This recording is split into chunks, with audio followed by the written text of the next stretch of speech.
Hi అండి. Welcome to our channel.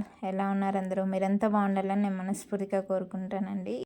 ఇవి తప్లెంట్లు అంటాం మా సైడ్ అయితే. బియ్యం పిండితో చేసుకుంటాం అనమాట. ఇవి స్నాక్ లాగా అయినా తినొచ్చు, లేదంటే బ్రేక్ఫాస్ట్ కూడా ఇంకా కొంచెం పెద్దగా చేసుకొని బ్రేక్ఫాస్ట్గా కూడా తినొచ్చు అనమాట. ఇవి చాలా హెల్దీ అనమాట. హెల్దీ బ్రేక్ఫాస్ట్ సింపుల్గా అయిపోతుంది. ఎలా చేసుకోవాలో వీడియోలో చూపిస్తాను చూడండి. ఇక్కడ కొంచెం బియ్యం పిండి తీసుకున్నానండి. వీడియో స్కిప్ చేయకుండా చివరి వరకు చూడండి. చాలా సింపుల్ రెసిపీ ఇది. ఇక్కడ శనక్కాయ పప్పులు, పచ్చిమిరపకాయలు, కొత్తిమీర, కరివేపాకు, ఎర్రగడ్డ అంతా మిక్సీకి వేసుకున్నాను అనమాట. ఇవన్నీ కచ్చా పచ్చిగా మిక్సీకి వేసి పక్కన పెట్టుకున్నాను. ఇప్పుడు బియ్యం పిండి తీసుకున్నాను కదా, ఈ బియ్యం పిండిలోకి కొద్దిగా సాల్ట్ వేసుకోవాలన్నమాట, దానికి తగినంత.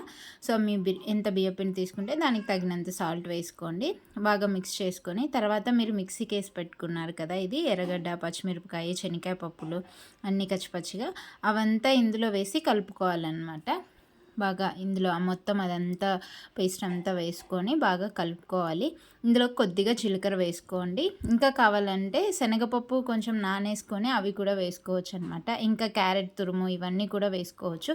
దీనంతా బాగా మిక్స్ చేసి బాగా కలిపి ముద్దలాగా ఇలా కలిపి పెట్టుకోవాలన్నమాట. ఇలా బాగా మెత్తగా కొంచెము ఇలా కలిపి కొద్దిసేపు అలా పక్కన పెట్టండి. బాగా మెత్తగా అయిపోతుందన్నమాట. దీంట్లో నుంచి కొంచెం కొంచెం చిన్న చిన్న ఉండలు తీసుకొని మనం తప్లెంట్లు చేసుకోవచ్చు అనమాట. ఈ తప్లెంట్లు సింపుల్గా ఈజీగా అయిపోతాయి. చూడండి ఎలా చేస్తానో. ఒక ఆయిల్ పేపర్ కానీ లేదంటే చిన్న ఏదైనా కవర్ కానీ అలా తీసుకోవాలన్నమాట. ఇలా ఆ పిండిలో నుంచి కొంచెం ఒక ముద్ద తీసుకొని కొద్దిగా ఆయిల్ అప్లై చేసుకోండి.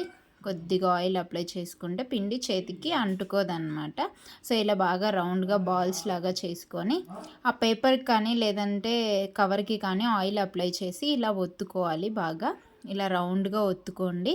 రౌండ్గా ఒత్తుకొని మధ్యలో హోల్ పెట్టుకోవాలన్నమాట. మిడిల్లో ఇలా చిన్నగా హోల్ పెట్టుకోవాలి. ఇలా రౌండ్ చేసుకున్న తర్వాత ఇలా హోల్ పెట్టుకోవాలి. హోల్ పెట్టుకొని పెనం కాగిన తర్వాత దోస పెనం కానీ లేదంటే ఏదైనా ప్యాన్ పెట్టుకొని కాగిన తర్వాత అందులోకి వేసి దాంట్లో కొద్దిగా ఆయిల్ వేసుకోవాలన్నమాట. కొంచెం కొంచెం ఆయిల్ వేసుకొని కాల్చుకోవడమే అనమాట. లేదు అంటే ఇవి ఆయిల్లో డీప్ ఫ్రై చేసుకున్నా కూడా చాలా బాగుంటాయి. చూడండి కొంచెం ఆయిల్ వేసుకొని తిప్పుతూ కాల్చుకోవడమే అంతే. ఇది బాగా టేస్టీగా కూడా ఉంటుందన్నమాట. ఇలా మీకు ఎన్ని తప్లెంట్లు కావాలంటే అన్నీ చేసుకోవచ్చు. మా సైడ్ అయితే వీటిని తప్లెంట్లు అంటాము. మీరేమంటారో కూడా కామెంట్ చేయండి. మీ సైడు ఇలా చేసుకునే వాటిని. సో బియ్యం పిండితో ఈజీగా హెల్దీ స్నాక్ రెడీ అయిపోతుందన్నమాట. ఈవినింగ్ టైమ్స్ కానీ లేదు అంటే మార్నింగ్ టైం బ్రేక్ఫాస్ట్గా కూడా ఇది తినొచ్చు అనమాట.